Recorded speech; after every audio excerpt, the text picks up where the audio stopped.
दस दसेगा तो पता लग जाएगा मैं नहीं चाचा हज़ार ना झोटी देनी अमान करान ना नहीं देनी दो ना की उल्टा चाणी का ये भार वाला हो जाता ना ना खंडियां ने पांच ना झोटी ला जा 1,05,000 डिमांड। ना झोटी दे की समझना अस्सलाम वालेकुम दोस्तों, कैसे हो सब? उम्मीद करना कि सारे ठीक ठाक होंगे। तो अज फिर एक नवी वीडियो लैके तुहाडी खिदमत च हाज़र होए। अज फिर बड़ियानी मंडी दी तुहानू छोटी छोटी जिहड़ी कट्टियां होंदियां उन्हां दे रेट बतावांगा, उन्हां दे रेट दसांगा कि कट्टियां दे रेट की चल रहे हैं बड़ियाना मंडी दे विच। माशाअल्लाह हमेशा माशाअल्लाह निक्के निक्के कट्टियां ने। इन्हां दा की रेट ला की मंगदे अज?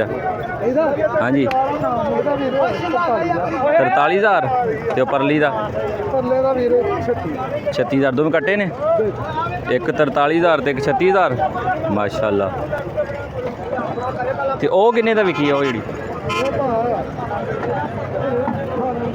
हैं कट्टी कट्टा ओह किन्ने दी विकी? 18,000 दी माशाअल्लाह। माशाअल्लाह विकी ये 18,000 दी माशाअल्लाह। खूबसूरत कट्टी अल्लाह इन्हां दे नसीबां च करे। आ वेखो माशाअल्लाह की डिमांड करने वाला यदी कट्टी जे माशाअल्लाह 45,000 रुपया डिमांड है।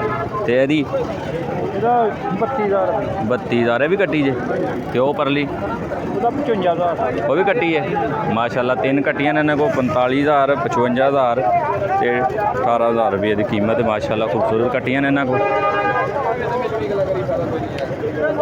है वेखो माशाअल्लाह।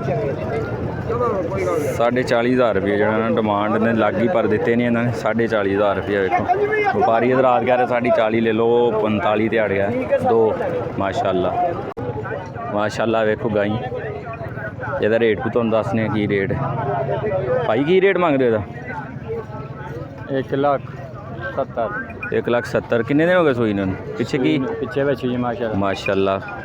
आ वेखो पिछे जड़ा ना बच्ची है। तो किन्ना दुध दे थले? दूध 10 किलो जनाब 10 किलो माशाअल्लाह।